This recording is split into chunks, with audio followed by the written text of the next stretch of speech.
Motif poligami Rasulullah yang keempat, yakni membentuk dan membangun manusia seutuhnya. Waktu Rasulullah Shallallahu Alaihi Wasallam membuat perjanjian perkawinan bersamaan dengan periode peperangan yang tak henti-hentinya. Lingkungan persaudaraan Islam pada waktu itu masih sangat kecil. Keadaan perang yang terus-menerus menyebabkan ketidakseimbangan jumlah pria dan wanita dalam masyarakat. Banyak sekali suami yang gugur sebagai syuhada di medan perang. Di samping itu banyak sahabat yang gugur karena menjadi korban pengkhianatan, seperti di Bir Maunah, Roji, dan sebagainya. Dengan demikian banyak sekali janda-janda yang terlantar, dan anak-anak yang menjadi yatim piatu. Mereka harus dipelihara dengan baik. Adalah suatu kenyataan bahwa manusia tidak hanya membutuhkan roti dan mentega saja. Keinginan seks yang tertanam dalam sifatnya, menjadi suatu kebutuhan biologis yang tak dapat diremehkan. Pembangunan negara yang meremehkan kebutuhan biologis akan menjerumuskan masyarakat kepada korupsi moral, yang kemudian berakhir kepada kehancuran bangsa. Seorang pembangun bangsa, yang baginya moral adalah yang terpenting dari segala-galanya, tidak akan merasa puas diri dengan hanya menyediakan kebutuhan berupa makanan dan minuman untuk janda-janda dan anak yatim piatu. Rasulullah Shallallahu Alaihi Wasallam sangat memperhatikan mereka, terutama tentang kesucian mereka dari kebutuhan jasmani yang tidak hanya berupa roti dan mentega saja. Maka dari itu, dipandang perlu untuk mengizinkan poligami. Inilah yang menyebabkan beliau sendiri harus memberi contohnya, dengan mengambil beberapa janda menjadi istrinya. Hampir semua istri Rasulullah adalah janda. Jika motif perkawinan beliau untuk memuaskan hawa nafsu, tentu pilihannya tak jatuh kepada janda-janda yang tidak menarik, baik dalam hal kecantikan maupun dalam hal kekayaan. Apalagi janda yang banyak memelihara anak, seperti Ummi Salamah radhiyallahu anhu. Pada waktu itu, banyak sekali gadis-gadis cantik jelita, dan Rasulullah Shallallahu Alaihi Wasallam sebenarnya dapat memilih siapa saja yang dikehendakinya. Akan menjadi anugerah yang sangat besar bagi setiap orang yang menjadi mertua sang maharaja duniawi dan ukhrawi yakni Muhammad Shallallahu Alaihi Wasallam. Akan tetapi tujuan poligami beliau adalah sangat agung dan mulia, yaitu untuk membentuk dan membangun manusia seutuhnya. Manusia sebagai makhluk Tuhan, yang merupakan makhluk pribadi dan makhluk sosial. Salah satu cara Rasulullah amat sederhana, yaitu mengayomi keluarga sahabat yang gugur membela Islam atas ajakan beliau. Pengayoman secara sempurna ialah melalui kehidupan keluarga. Dengan cara ini, terpeliharalah dengan sebaik-baiknya, masyarakat Islam yang keadaannya sangat gawat. Motif inilah yang menjadi tujuan Rasulullah Shallallahu Alaihi Wasallam menikah dengan Siti Saudah radhiyallahu anhu, yang suaminya meninggal dalam perjalanan pulang dari Habsyi. Siti Zainab radhiyallahu anhu, janda Abdullah bin Jahsy yang gugur dalam perang Uhud. Ummi Salamah radhiyallahu anhu, janda Abu Salamah yang gugur dalam perang Uhud. Ummi Habibah radhiyallahu anhu, janda Ubaidullah yang wafat di Habsyi. Para sahabat yang mulia mengikuti jejak atau teladan Rasulullah tersebut. Dengan demikian, janda-janda mendapat perlindungan, baik secara lahir maupun batin. Juga anak-anak yatim, dan yang lebih penting lagi ialah akhlak masyarakat dapat diselamatkan. Masalah kependudukan teratasi sekaligus. Coba bandingkan dengan masyarakat modern di Eropa dan Amerika. Mereka berpendapat bahwa dengan membuka lapangan kerja yang seluas-luasnya, kesejahteraan masyarakat lahir dan batin dapat diwujudkan. Ini tidak benar. Karena, masalahnya bukan hanya mengisi perut dengan makan dan minum, melainkan menyangkut pula masalah cinta kasih dan akhlak atau moral. Aspek moral bukanlah perkara sepele. Peradaban manusia dapat berdiri, hanyalah berlandaskan moral yang luhur. Prostitusi dan free sex yang semakin merajalela di negara-negara modern, ternyata tidak membawa kebahagiaan seperti yang diharapkan. Apa yang digambarkan sebagai sorga, ternyata berkembang menjadi neraka yang membawa bencana bertubi-tubi. Cinta kasih menjadi hambar. Penyakit kotor merajalela, terutama di kalangan remaja. Tercatat angka 347 penderita gonoru pada setiap 100.000 orang penduduk. Hal ini mempengaruhi kehidupan ekonomi berbangsa. Gairah kerja menurun, dan kegiatan produksi merosot. Demikian keadaan di Swedia yang memelopori revolusi seks di Eropa. Sumber dari artikel Zaman, Minggu 11 Oktober 1979. Di Amerika Serikat, lain lagi keadaannya. Dalam suatu studi pada tahun 1977 menunjukkan bahwa 600.000 remaja yang belum menikah melahirkan bayi setiap tahunnya. Akibat hubungan seks yang bebas itu, hampir 1 juta kasus penyakit kotor di Amerika setiap tahunnya, seperempat penderitanya adalah gadis-gadis remaja. Sumber dari artikel Masa Kini 28 Agustus 1980. Dalam tahun 1979 saja tercatat 3 juta anak mendapatkan penganiayaan dari orang tuanya, yang pada umumnya terdiri dari janda-janda dan wanita-wanita tanpa suami. Sumber dari artikel Kompas, 17 Februari 1980. Selanjutnya, dalam The Indonesia Times, tanggal 2 Mei 1980, kita dapat membaca dan melihat 2 buah gambar orang-orang bugil dengan berita sebagai berikut. Pendeta Paul Breton dari Los Angeles tidak terkejut ketika sepasang orang telanjang, dan 2 orang saksi telanjang, berdiri di mukanya untuk suatu upacara perkawinan yang hikmat di gerejanya. Pasangan itu adalah Miss Linda Murphy, dan Mr. Mike Mitchell. Mereka ingin menikah menurut cara Adam dan Hawa. Mereka pertama kali bertemu di sebuah rumah sakit setempat, tempat keduanya bekerja sebagai perawat. Mike kemudian membujuk Linda untuk hidup sebagai pecinta alam di dalam rumahnya. Upacara perkawinan berlangsung sebagaimana biasa. Ada acara tukar cincin, berciuman, dan bersama-sama makan roti. Pendeta berharap mereka mempunyai banyak anak. Saksi-saksinya juga orang-orang yang telanjang. Ini adalah perkawinan telanjang yang pertama dalam sejarah. Yang lebih hebat dan mengerikan ialah berita dari San Francisco. Di sana telah diselenggarakan Kongres Nasional pertama kaum wanita tunasusila, WTS, Amerika Serikat, bertempat di Gereja Glide Memorial di pusat San Francisco. Dihadiri tidak kurang dari 350 orang WTS, dan undangan. Wanita-wanita yang biasanya beroperasi di tempat-tempat pelacuran itu, berkumpul memenuhi ruang gereja yang dianggap suci. Mereka mengenakan dandanan yang menggiurkan. Rok-rok super mini, dan celana-celana panas yang merangsang, kaos oblong, dan celana paku ketat ngepres. Tempat yang biasanya untuk berdoa dan berbakti, dipergunakan untuk bernyanyi-nyanyi lagu Coyote yang disambut dengan sorak-sorai, gegap gempita hadirin. Di setiap sudut terpasang spanduk, poster-poster, dan semboyan-semboyan bertulisan Coyote. Demikian pula pada kaos-kaos oblongnya, pada celana panasnya, dan pada baha-bahanya. Coyote adalah singkatan dari Call of Your Altair Ethic, artinya, tanggalkan segala macam moral usang. Naudzubillahi min dzalik. Anehnya cita-cita kaum WTS itu didukung oleh seorang biarawati. Ia hadir pada pertemuan itu dengan mengenakan topeng untuk menyembunyikan dirinya. Dengan bangga ia ikut menyanyikan lagu-lagu semboyan Coyote, dan menempelkan stiker Coyote pada kerudung kepalanya. Sumber dari artikel Zaman, 6 Juli 1980. Demikianlah keadaan negara yang tak mengizinkan poligami. Keadaan semacam ini tak akan diketemukan di negara-negara atau masyarakat yang menganut sistem poligami terbatas, dan bersyarat seperti yang dikehendaki oleh Al-Quran. Kembali kepada pokok persoalan, tentang poligami Rasulullah Shallallahu Alaihi Wasallam. Poligami yang dijalankan oleh beliau itu, tujuannya ialah membentuk, dan membangun manusia seutuhnya, sesuai dengan kodrat alamnya. Sedangkan poliandri, tak ada gunanya sedikit pun bagi umat manusia. Apa sebabnya? Sebab menurut kodrat alamnya, tugas seorang pria itu berbeda sekali dengan wanita.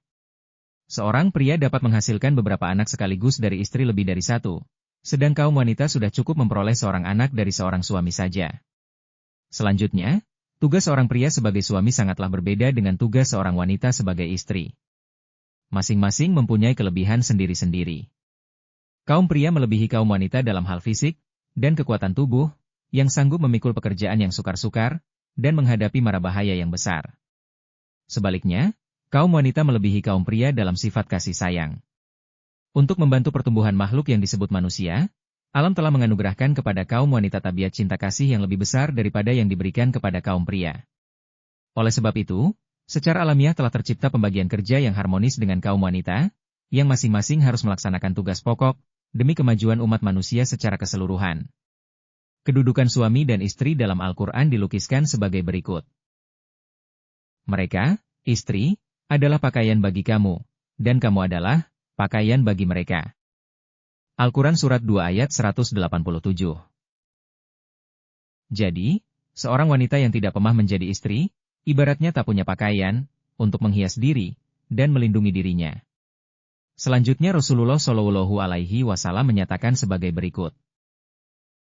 Setiap orang di antara kamu adalah pemimpin, dan setiap orang di antara kamu akan diminta pertanggungan jawabnya mengenai yang dipimpinnya. Raja adalah pemimpin, suami adalah pemimpin yang memimpin keluarga, istri adalah pemimpin rumah tangga, dan setiap orang di antara kamu adalah pemimpin, yang akan diminta pertanggungan jawabnya mengenai apa yang dipimpinnya. Hadis riwayat Imam Bukhari. Kedudukan kaum wanita dalam rumah tangga ialah pemimpin rumah tangga, yang fungsinya ialah mengurus dan mengatur rumah tangga dengan sebaik-baiknya, sehingga tercipta keadaan damai dan bahagia. Rumah tangga inilah yang akan melahirkan masyarakat yang harmonis dan damai. Maka tepat sekali jika ada ungkapan yang mengatakan bahwa wanita adalah tiang negara. Jika baik kaum wanita, baiklah negara, dan jika rusak kaum wanita, rusaklah negara. Wanita yang baik ialah wanita yang taat kepada Allah dan suami, yang memelihara hak suaminya sewaktu suaminya tidak ada. Al-Quran Surat 4 ayat 34. Wanita yang demikian itu lebih berharga daripada dunia seisinya, sebagaimana dinyatakan oleh Rasulullah Shallallahu Alaihi Wasallam. Dunia dan segala isinya adalah amat berharga, akan tetapi yang paling berharga ialah seorang wanita yang soleh, berhati murni. Hadis riwayat Imam Muslim. Mendidik anak-anak, sehingga menjadi anak yang baik tingkah lakunya, dan luhur budi pekertinya. Sehubungan dengan tugas ini, Rasulullah Shallallahu Alaihi Wasallam bersabda, "Sorga berada di bawah telapak kaki ibu." Raden Ajeng Kartini, seorang tokoh kebangkitan wanita Indonesia menerangkan betapa besarnya peranan ibu dalam pembentukan watak dan karakter bangsa sebagai berikut. Siapakah yang akan menyangkal bahwa wanita itu memegang peranan penting dalam hal pendidikan moral masyarakat? Dialah orang yang tepat pada tempatnya. Ia dapat menyumbangkan banyak, atau boleh dikatakan yang terbanyak, untuk meninggikan taraf moral masyarakat. Alam sendirilah yang memberikan tugas itu kepadanya. Sebagai seorang ibu, wanita merupakan pengajar dan pendidik yang pertama. Dalam pangkuannya lah, maka anak itu pertama-tama belajar merasa, berpikir, dan berbicara. Dan dalam banyak hal pendidikan pertama ini mempunyai arti yang besar bagi seluruh hidup anak. Sebagai penasehat suami dalam memecahkan berbagai masalah pembangunan masyarakat dan negara. Tugas-tugas tersebut akan dapat dilaksanakan dengan sebaik-baiknya oleh wanita yang menempuh kehidupan berumah tangga. Motif poligami Rasulullah yang kelima, yakni, mengangkat derajat kaum wanita. Tujuan perkawinan menurut Al-Quran ialah 1. Untuk memperoleh perlindungan dari penyakit-penyakit jasmani, moral, dan rohani atau spiritual, Al-Quran Surat 4 ayat 24. 2. Untuk memperoleh ketenangan pikiran dan ketentraman jiwa, Al-Quran Surat 30 ayat 21. 3. Untuk memperoleh keturunan yang syah, Al-Quran Surat 2 ayat 224. 4. Untuk meluaskan lingkungan pertalian keluarga, Al-Quran Surat 4 ayat 1. 5. Untuk mengangkat derajat kaum wanita. Secara implisit, tujuan perkawinan itu telah diuraikan di muka.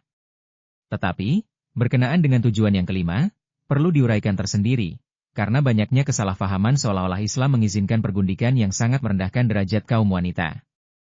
Yang erat sekali hubungannya dengan masalah ini, ialah perkawinan Rasulullah Shallallahu Alaihi Wasallam dengan Siti Juwariyah dan Siti Sofiyah. Juga Siti Mariah dari Mesir. Jadi ketiganya termasuk Emam Malakat Yaminuka, apa yang dimiliki oleh tangan kanan dikau. Hanya bedanya, Siti Juwariyah dan Siti Sofiyah itu tawanan perang perempuan.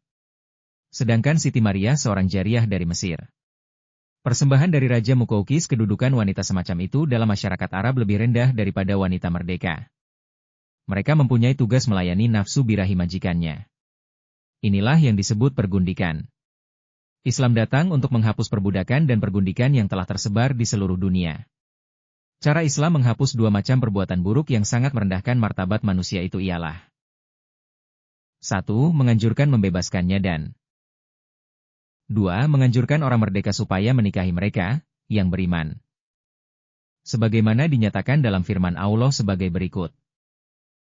Dan barang siapa di antara kamu tak mampu membiayai pernikahan dengan wanita merdeka yang mukmin, hendaklah ia menikah dengan budak perempuan kamu yang mukmin, yang dimiliki oleh tangan kanan kamu, dan Allah tahu benar akan iman kamu, sebagian kamu, berasal dari sebagian yang lain. Maka dari itu nikahilah mereka dengan izin majikan mereka, dan berilah mereka mas kawin mereka dengan pantas, mereka adalah suci, tak melacur, dan tak pula mengambil kekasih. Ini adalah bagi siapa di antara kamu yang takut terjerumus dalam kejahatan. Al-Quran Surat 4 ayat 25. Lagi firman-Nya. Dan nikahilah orang yang masih sendirian di antara kamu, dan orang yang pantas di antara budak laki-laki kamu, dan budak perempuan kamu. Al-Quran Surat 24 ayat 32. Khusus kepada Rasulullah Shallallahu Alaihi Wasallam pun, Allah berfirman sebagai berikut. Wahai Nabi, sesungguhnya kami menghalalkan kepada engkau istri-istri engkau yang telah engkau beri mas kawin, dan apa yang dimiliki oleh tangan kanan dikau di antara mereka yang Allah berikan kepada engkau sebagai tawanan. Al-Quran Surat 33 ayat 50. Dari ayat-ayat suci tersebut di atas terang sekali bahwa budak perempuan atau tawanan perempuan, sudah seharusnya dinaikkan derajatnya. Caranya ialah dengan mengambilnya sebagai istri. Syaratnya dimerdekakan terlebih dahulu. Selanjutnya, setiap wanita yang diambil sebagai istri harus diberi mahar atau mas kawin yang harus dibayar pada waktu akad nikah. Mas kawin itu menjadi milik mempelai wanita. Dengan demikian, setiap wanita memulai hidup berumah tangga sebagai orang yang memiliki sedikit kekayaan. Jika demikian, perkawinan adalah jelas sebagai salah satu alat untuk mengangkat derajat kaum wanita, dan selanjutnya meningkatkan kedudukan istri pada tingkat yang sama dengan suami dalam rumah tangga. Rasulullah Shallallahu Alaihi Wasallam adalah contoh yang sempurna dalam masalah ini. Beliau telah mengambil 2 tawanan perang sebagai istri, yaitu Siti Juwariyah dari kabilah Bani Mustalik, dan Siti Sofiyah dari kabilah Yahudi, dan seorang jariyah dari Mesir bernama Siti Maryah. Selanjutnya, beliau menganjurkan agar para sahabat dan pengikutnya mengikuti percontohan beliau, karena perbuatan beliau adalah pengejawantahan dari ayat-ayat Al-Quran. Rasulullah Shallallahu Alaihi Wasallam sangat menaruh perhatian dalam masalah ini, agar majikan menaruh perhatian terhadap pendidikan budak perempuannya, kemudian memerdekakan dia, dan akhirnya menikahi dia. Barang siapa yang melaksanakan ini, akan mendapatkan pahala lipat 2, sebagaimana dinyatakan, orang akan memperoleh ganjaran 2 kali lipat, jika ia mempunyai budak perempuan, yang ia ajarkan sopan santun yang baik, dan ia berikan kepadanya pendidikan yang baik, lalu ia berikan kemerdekaan, dan menikah dengan dia. Hadis riwayat Imam Bukhari. Alangkah agungnya ajaran Al-Quran, dan teladan yang diberikan oleh Rasulullah Shallallahu Alaihi Wasallam. Hal ini akan mudah kita hayati, jika kita mengetahui kedudukan, dan hak-hak wanita sebelum Islam datang. Di masyarakat Yunani, wanita sama sekali tak diberi hak, kendati pun dalam hubungannya dengan ayah atau suami. Bagi bangsa Romawi, kepala keluarga mempunyai kekuasaan yang tak terbatas. Dia ada hak untuk menjual, membuang, menyiksa, dan membunuh wanita yang berada dalam kekuasaannya. Begitulah sampai datang Gustantianus dengan sedikit memberikan hak kepada kaum wanita, namun dalam hak milik, dan lain-lain masih tetap tidak diberi. Dalam salah satu muktamar Adevance yang diselenggarakan di Prancis pada tahun 566 Masehi, 15 tahun sebelum lahirnya Nabi Muhammad SAW, dengan topik perempuan itu manusia yang bernyawa, dan berhak hidup abadi ataukah dia itu hewan najis yang tidak bernyawa? Sesudah melalui perdebatan yang sengit, akhirnya muktamar menetapkan bahwa perempuan itu adalah manusia, bukan hewan, dengan catatan bahwa dia itu adalah manusia yang diciptakan semata-mata untuk melayani kaum pria. Ketetapan itu hanyalah pengukuhan belaka dari ajaran kitab suci agama Kristen yang mengatakan, dan laki-laki itu bukannya dijadikan karena perempuan, melainkan perempuan itu dijadikan karena laki-laki. Kitab 1 Korintus pasal 119. Selanjutnya kita baca dalam Perjanjian Baru, kedudukan wanita diterangkan sebagai berikut. Adapun perempuan itu hendaklah ia belajar dengan senyapnya, dan bersungguh-sungguh merendahkan dirinya. Tetapi tiada aku mengizinkan seorang perempuan mengajar atau memerintah atas laki-laki, melainkan hendaklah ia berdiam diri. Karena Adam sudah dijadikan dahulu, kemudian barulah Hawa, maka bukannya Adam yang terperdaya, melainkan perempuan itu terperdaya, sehingga ia termakan dalam kesalahan. Kitab 1 Timotius pasal 2 ayat 11 hingga 14. Kita akan merasa ngeri, dan jijik, jika memperhatikan teladan yang diberikan oleh pendiri agama Kristen menurut Perjanjian Baru. Merasa ngeri, karena teladan yang diberikan oleh Yesus Kristus akan menimbulkan kebencian bagi wanita, sebab ia tak sanggup memberi kebahagiaan kepada ibunya sendiri yang telah melahirkannya dengan susah payah. Baca Injil Matius pasal 12 ayat 16 hingga 18. Dan jika seluruh dunia mengikuti teladannya, dunia telah tamat riwayatnya sejak dahulu kala. Sebab ia tak kawin. Selanjutnya kita merasa jijik, jika memperhatikan ajaran, dan teladan yang dibenkan oleh Paulus tentang wanita. Paulus, yang ahli maksiat, dan pemimpin kelompok yang menumpas gerakan Yesus, kemudian bertobat itu, menulis surat kepada jemaat di Korintus sebagai berikut. Maka aku suka, biarlah segala orang menjadi seperti aku ini, tidak kawin, tetapi masing-masing beroleh karunia yang berbeda-beda, daripada Allah, yaitu seorang begini, dan seorang begitu. Tetapi kepada orang bujang, dan kepada janda aku mengatakan, bahwa baiklah mereka itu hidup seperti aku ini. Tetapi jikalau mereka itu tiada dapat menahan dirinya, biarlah mereka itu kawin, karena lebih baik kawin daripada menyala-birahinya. Tetapi kepada orang yang sudah kawin yaitu aku berpesan, yaitu bukannya aku ini melainkan Tuhan, bahwa janganlah istri itu undur daripada suaminya. Kitab 1 Korintus pasal 7 ayat 7-10. Selanjutnya ia menulis lagi sebagai berikut. Oleh yang demikian, maka orang yang mengawinkan anak perawannya itu baik perbuatannya, dan orang yang tiada mengawinkan dia itu, lebih baik perbuatannya. Kitab 1 Korintus pasal 7 ayat 38. Karena ajaran dan teladan yang demikian dianggap suci, maka wajarlah jika bapak-bapak gereja abad pertengahan mengutuk wanita.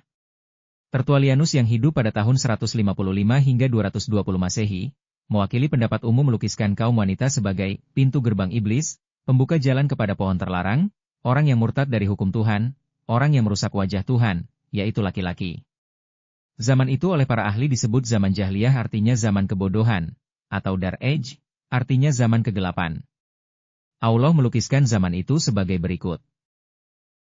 Kebobrokan telah timbul di daratan dan lautan, karena usaha tangan manusia, agar ia membuat mereka merasakan sebagian dari apa yang mereka lakukan, sehingga mereka mau kembali. Al-Quran Surat 30 ayat 41.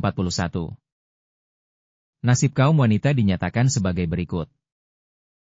Dan tatkala salah seorang di antara mereka diberi kabar tentang kelahiran anak perempuan, wajahnya berubah menjadi hitam, dan ia sangat marah, ia menyembunyikan diri dari orang banyak karena buruknya barang yang diberitakan kepadanya.